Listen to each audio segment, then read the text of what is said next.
नमस्कार, मी प्रदीप नणंदकर. आपण पाहत आहात इंद्रधनुष्य. राष्ट्रवादी शरद पवार आणि राष्ट्रवादी अजितदादा हे दोघं एकत्र येणार का याची चर्चा फार रंगती आहे. 12 डिसेंबर रोजी शरद पवारांच्या वयाला 84 वर्षे पूर्ण झाले म्हणून अजित पवार सहकुटुंब शरद पवारांच्या भेटीसाठी गेले होते. त्याचं काही छायाचित्र वगैरे काही काढलं गेलं नाही, त्याचे व्हिडिओ काढले गेले नाहीत, पण ते भेटायला जाऊन आले. आणि भेटायला जाऊन आल्यानंतर या चर्चेला सुरुवात झाली.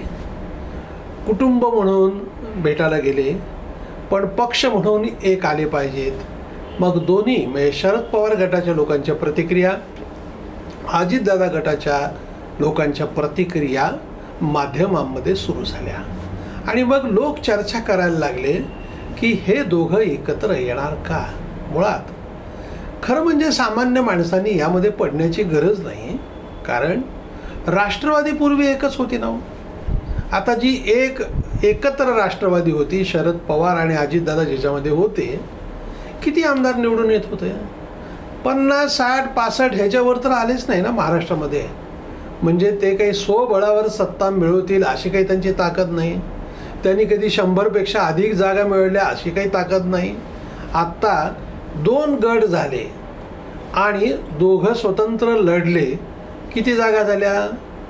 दोघांच्या मिळून पुन्हा 50-55च. ओके नाही. आता झाले काय आहे की ही मंडळी तर अगोदर एकत्र होतीच. आता कुठं 2-2.5 वर्ष झाली विभक्त झालीत. ती पुन्हा एकत्र येणारच नाहीत हे काही गॅरंटी कोणी सांगणार नाही. आता लगेच येतील याची पण खात्री देता येत नाही. काही पण होऊ शकतं. मुळात काय आहे, अजितदादा असू देत किंवा शरद पवार असू देत, राष्ट्रवादीच्या मंडळींना सत्तेला आपण सोबत घेण्याची त्यांना सवय आहे. सत्तेच्या विरोधामध्ये काम करण्याचा त्यांचा स्वभाव नाही आहे. त्याला ते शब्दप्रयोग गोंडस देऊन आम्ही विकासासाठी असूसलेले आहोत, आमच्या भागाचा विकास आम्हाला अपेक्षित आहे, हे त्यांनी भाजपच्या सोबत जातानाचं सूत्र अजितदादांनी सांगितलं. आणि स्वाभाविकपणे त्यांना याचा चांगला पाठिंबा मिळाला. सत्तेच्या विरोधामध्ये संघर्ष करत राहणं त्याला एक स्वभाव लागतो. शरद पवारांचाही तो स्वभाव नाही. ते डाव टाकून कसं आपल्याला सत्तेत जाता येईल, कसे आपल्याला लाभ मिळवता येईल याचाच विचार आजपर्यंत त्यांनी केला आहे. फक्त आपापली एक प्रतिमा जी काही असेल आपली ताकद, ती ताकद साबूत ठेवणं आणि माझी एवढी ताकद आहे हे दाखवण्यासाठी त्यांनी बऱ्याच वेळा स्वतंत्र गट तयार केले. त्याला तात्विक मुलामा देण्याचा प्रयत्न झाला.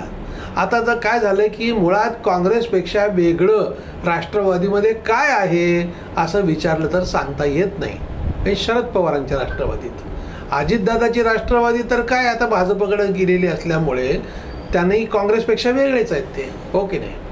पण तरी काय तत्वज्ञान आहे, काय मुद्दे आहेत हे जर विचारलं तर यांना सांगता येणार नाही.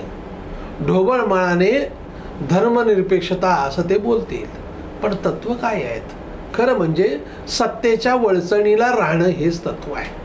आता या तत्वानुसार शरद पवार आणि अजितदादा हे एकत्र कधीही येऊ शकतात, कारण फार काही त्यांचं तात्विक भांडण नाही आहे.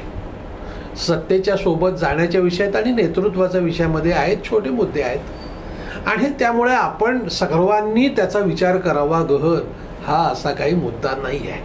पण माध्यमांमध्ये याची चर्चा होत असताना हे आपल्या दर्शकांना देखील दर्शक ह्याच्यावर विचार करतात. आम्ही जे मुद्दे मांडतो ना त्याच्या 10पट दर्शक त्याचा विचार करत असतात.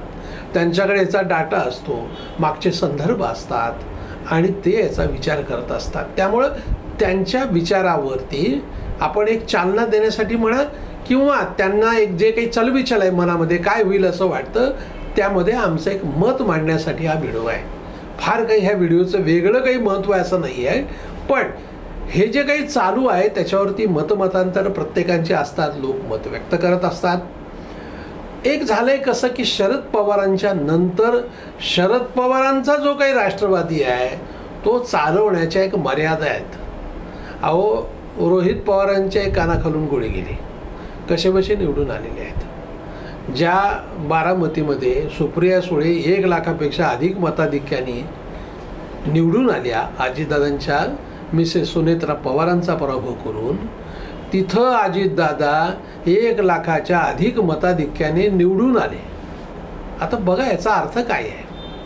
याचा अर्थ सरळ सरळ तिथली जनता ही अतिशय हुशार आहे. कोणाच्या सोबत जायचं हे जनतेला चांगलं माहीत आहे. आणि त्यामुळेच आत्ता राष्ट्रवादीची जी काही सगळी मंडळी आहेत ती सत्तेच्या सोबत असतात. शरद पवारांकडे राहणारे जे काही आमदार आत्ता उरलेत 10, ते कधी उडी मारतील काहीही सांगता येत नाही. निर्णय कसाही होऊ शकतो. फक्त तो आत्ता घ्यायचा का उद्या घ्यायचा, कारण 5 वर्ष काढायची, कळ काढायची अतिशय अवघड आहे. कारण सत्तेच्या सोबत राहून त्याचे लाभ या मंडळींनी उठवलेले आहेत. आणि ते काही एकदम म्हणजे पूर्वीच्या ज्या सगळ्या कट्टर विरोधी, काँग्रेसच्या विरोधामध्ये काम करणारी जी मंडळी होती डाव्या विचारसरणीची, त्याला एक तात्विक आधार होता. वर्षानुवर्ष संघर्ष करण्याची त्यांची शक्ती होती, धमक होती, विचार होता, बैठक होती. असं काही शरद पवारांच्या मंडळींचं नाही आहे.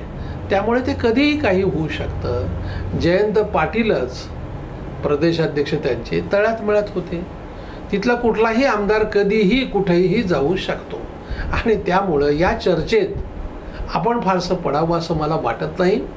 काही होऊ शकतं. आज ना उद्या शरद पवार आणि अजितदादा हे एकच आहेत. आता बघा, ही जशी चर्चा आहे ना, तशी उद्धव ठाकरे, राज ठाकरे एकत्र येतील का अशी पण चर्चा आहे. आता त्या राज ठाकरेकडे काही राहिलंच नाही शिल्लक. म्हणजे एकत्र येण्यासाठी म्हणजे त्यांच्याकडे एक 5-10 आमदार राहिले असते तर त्याचा विचार तर झाला असता. त्यामुळे ही चर्चा अशीच चालत राहील. पण इकडे कसं आहे की दोघांकडे काही ना काही आहेत, आमदार आहेत. आणि त्यामुळं आत्ताची या चर्चेला महत्त्व आहे.